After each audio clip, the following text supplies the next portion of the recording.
አሁን ዮሐንስ በዚያ በደሴት ተፈጥሞ ሆኖ በውሃና በውሃ መካከል ባለች ደሴት ሆኖ በግዞት ውስጥ ሆኖ መልአኩ እየመጣ ያናግረው ነበርና እግዚአብሔር የሚልከው መልአክ ከእግዚአብሔር የተላከ መልአክ በግዞት ውስጥ ወደወደቀ ወደ አንድ አገልጋይ እየመጣ ሲነግረው ያንን ነው። ምን ይለው ወይቤለኒ እርግዜ ወደዚህ ና አለኝ። አዎ ከአይምሮ ወደ አይምሮ ከእውቀት ወደ እውቀት አዎ አሸጋገረኝ። አይ ወይ ሐውርም ኃይል ውስጥ ኃይል ከኃይል ወደ ኃይል ምን ብቻ ነው ከመከራ ወደ መከራ ከሞት ወደ ህይወት። አዎ እንዲህ ሐዋርያት እኮ ይገድላሉ ያድናሉ። ሙት ያሉት ይሞታል፣ ዳን ያሉት ይድናል። ሐዋርያት ይህን ስልጣን ሰጥቷቸዋል። ከሐዋርያት መካከል አንዱ ወንጌላዊ ነው። አይተነዋል በብዙ መጽሐፍ ላይ ሙት ሲል ይሞታል፣ ዳን ሲል ደግሞ ያድናል። ሐዋርያት ማለት ነው። ይህ ጸጋ ተሰጥቷቸዋል ማለት ነው። ከዚህ በኋላ ይደረግ ዘንድ ያለውን አሳያለሁ እገልጽልሃለሁና ወደዚህ ውጣ አለኝ። ወእምዝ ተመሰጥኩ በመንፈስ ይላል፣ በልቡና ተራቀቅኩ ይላል፣ በእውቀት ተራቀቅኩ ይላል። መልአኩ እየመጣ ምስጢር ገለጸልኝ። እንዴ ምን ያስደንቃል! ጽዋዐ ልቡና ዘአስተዩ ኡሪኤል መልአክ ለዕዝራ ልብ የሚያደርግ ጥበብን የሚሰጥ እንትን ጽዋ ያጠጣ ማለት ነው የእግዚአብሔር መልአክ ቅዱስ ዑራኤል አይደል? አዎ ከዚህ በኋላ ተመሰጥኩኝ። አዎ ተመሰጥኩኝ። ምንድነው ተመሰጥኩ ማለት? እግዚአብሔር እነሆ ለኔ ብዙ ነገር አደረገልኝ ይላል። እውቀትን አበራልኝ እንድመለከት አደረገኝ ይላል። ይህን ነው የሚናገር።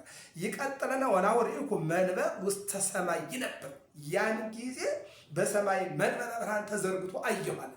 ትንቢተ ሕዝቅኤል ምዕራፍ 1 ቁጥር 27 ላይ ኢሳይያስ 6:1 ላይ ምንድን ነው ቅዱስ ቅዱስ ቅዱስ እያሉ የሚያመሰግኑ እነሱን አየሁ ይላል። አዎ እነሱን አይቻለሁ ይላል። ስለዚህ ወደ ሰማይ ስመለከት አለ ያን ጊዜ በሰማይ መንበረ ብርሃን ተዘርግቶ አየሁ። የማን የእግዚአብሔር መንበር። በመንበሩም ላይ ተቀምጦ ያለው ህብሩ ኢያሰጲድ ሰርዲኖስ የሚባል ዕንቁን ይመስላል አለ። ጽሬተ ባህሪውን መናገር ነው ይላል። የእግዚአብሔር ነው ቸርነቱን የባህሪውን ጽሬት ንጹሕን ምንድነው ዘእይክ ማሐፒል አይጻይዶቶ እነሆ በደብረ ታቦር ብርሃኑን ሲገልጥላቸው ያ ብርሃኑ ምንድነው ሳሙና ወይም ደግሞ በረዶ የሚያጠራው ያይደለ አምላክነቱን ቸርነቱን ይናገር ነበር ይላል። በመንበሩም ላይ ተቀምጦ ያለው ህብሩ አለ እንደዚያ ነው በቃ ጽሩ እየሆነ ነው አለ። ቀጠለና በመኖሩም ዙሪያ ቆመው ያሉ ካህናት ህብራቸው መረግድ የሚባል ዕንቁን ይመስላል አለ። እንበለ ዘር መገኘታቸው መናገር ነው ብሎ ምንድነው መላእክቱን እባበ ሀልቦ ሀበቦ ካለመኖር ወደ መኖር አምጥቶ 24ቱ ካህናተ ሰማይ ይገርመኛል። በምድር ያሉ ካህናት ቢያልቁ ሰማያውያን ካህናት አሉ። በምድር ያሉ አብያተ ክርስቲያናት ቢቃጠሉ ሰማያውያን አብያተ ክርስቲያናት አሉ። በምድር ያሉ ሊቃውንት ቢያልቁ ሰማያውያን ሊቃውንት አሉ። ይህን አላወቀም። በምድር ያለው ጽላት ቢሰበር ቢቃጠል ሰማያዊ ጽላት አለ። ዮሐንስ በራእዩ ተናግሮታል፣ እንመጣበታለን። ሰማይ ተከፈተ የእግዚአብሔርም ጽላት ታየ ይላል። ሲከፈት ጽላቱን ነው የምታየው፣ ታቦቱን ነው የምታየው። ታቦት የጽላት ማደሪያ ነው፣ ጽላቱ ደግሞ የቃሉ ማደሪያ ነው። ይህን ታያለ ማለት ነው። ይቀጥልና ወብርሃን የአውዶ ለውእቱ መንበር ይላል። በብርሃን ተከቦ ያየዋል። ትሞሙ አብነት ነው ምንድን ነው? በመንበሩ ዙሪያ 24ቱ መናብርት ተዘርግተዋል። ወይም 24ቱ ካህናተ ሰማይ እነሆ በመንበሩ ዙሪያ ሆነው ያመሰግናሉ፣ ያገለግላሉ ይላል። እንደውም ይሄ አክሲማሮስ የተባለ መጽሐፍ ማመ ተፈጥረ ዓለም እስከ ሊቁን ዘይሴብሕዎ መዓልተ ወሌሊተ ወኢይመስሎሙ ለመላእክት ዘሰብሕዎ ለእግዚአብሔር መጠነ መንፈቃ ለዕለት። እነሆ ዓለም ከተፈጠረ ጀምሮ ሲያመሰግኑት የደቂቃ ያመሰገኑ አይመስላቸውም ይላል። አየው እኛ ትንሽ ቆይተን ድምፃችን ይዘጋል፣ እኛ ትንሽ ቆይተን እንደክማለን። መላእክት ግን 24 ሰዓት እግዚአብሔርን ያገለግላሉ የሚለውን ይተረጉማል። በ24ቱ መናብርት ላይ 24 መላእክት ተቀምጠዋል። አንድም በመኖሩ ዙሪያ 24ቱ ተቀምጠዋል ይላል።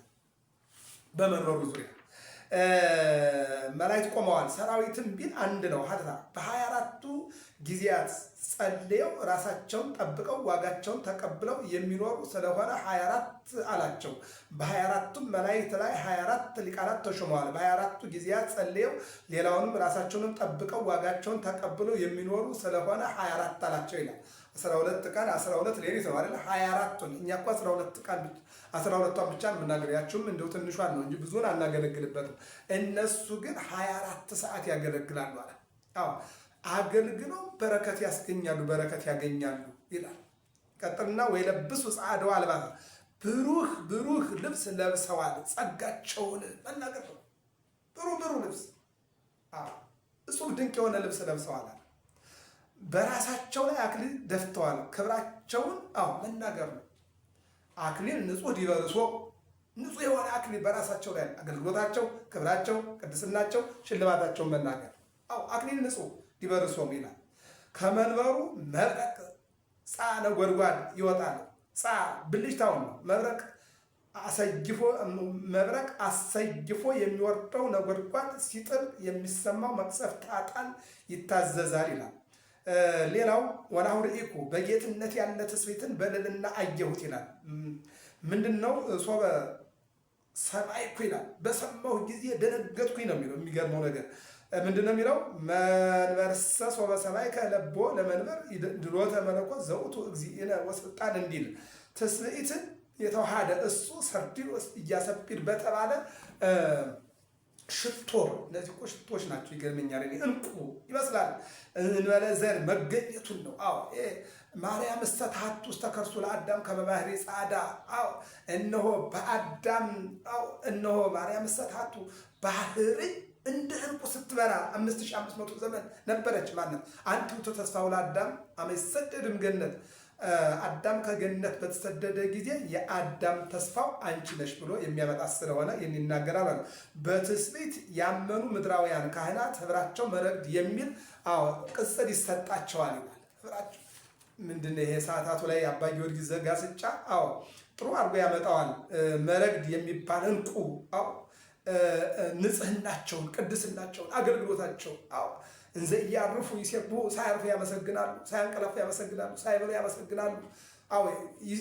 ቅዱስ ቅዱስ ቅዱስ እያሉ ያመሰግናሉ። ይሄ ከእንቁ የበለጠ ነው። ንጽህናቸው፣ ቅድስናቸው 24 ሰዓት የሚያመሰግኑበት ማለት ነው። ይህን ምን ይላል? 24 መምህራን ተሹመዋል ይላል። 24 መላእክት አሉ፣ 24 መምህራን ተሹመዋል ይላል። ማን? እግዚአብሔርን የሚያገለግሉ ጸጋቸው፣ ክብራቸው ከፍ ያለ ይልቁንም ከትስብእት ስመ ሥላሴ ይናገራል ይልና አንድነት ሶስትነትን የሚናገሩ እነዚህ ሊቃውንት ዘመነግድ ይልቁንም ከእንቁ የበለጠ ንጽሕና ቅድስና ያላቸው ናቸው። ወቅድሜሁ ለውእቱ መንበር ይሃትው ሰብአ መሃቱ በመንበሩ ፊት 7 ፋና ያበራሉ። በተቋመ ወርቅ ባሉ በሰባቱ አይጹቅ ዘካርያስ ተቋመ ማኅቶት ዘኩለንታሁ ወርቅ በየማና ወበጸጋማ አይጹቀ ዘይት እያለ ይሄ ሊቁ ቅዱስ ያሬድ በድጓው ላይ ያመጣዋል። 7 መብራቶች በእነሱ የሚለውን ነው የሚተረጉመው ማለት ነው። ይኸውም የእግዚአብሔር ሕይወት መንፈስ ቅዱስ ነው። ተፈጽሞ ሀብቱ 7 ብሎታል። አንድም በትስብእት 7ቱ መጻሕፍት ይነገራሉ። በጉባኤው ጊዜ ቢሉ 1 ወንጌል፣ 4 ሐዲሳት፣ 2 መጽሐፈ ኪዳን። ጉባኤ ሲዘረጋ 7 መጻሕፍት ይነገራሉ በጉባኤ ጊዜ ማለት ነው። ጉባኤ ሲዘረጋ በነገራችን ላይ በአውደ ምሕረት 3 ነገር እናያለን። ነገረ እግዚአብሔር፣ ነገረ ማርያም፣ ነገረ ቅዱሳን ብለን እንወስደዋለን። ሌላው በ4ም ያደርጋሉ። ምን ብለው? ነገረ እግዚአብሔር፣ ነገረ ማርያም፣ ነገረ መላእክት፣ ነገረ ቅዱሳን ብለው ያመጡታል። ጉባኤ ሲዘረጋ ደግሞ 7 ጉባኤዎች ይዘረጋሉ። ምንድነው ማለት ነው? በጉባኤ 7 መጻሕፍት፣ 4 ሐዲሳት፣ 2 መጽሐፈ ኪዳን ክልኤቱ ገዋትያ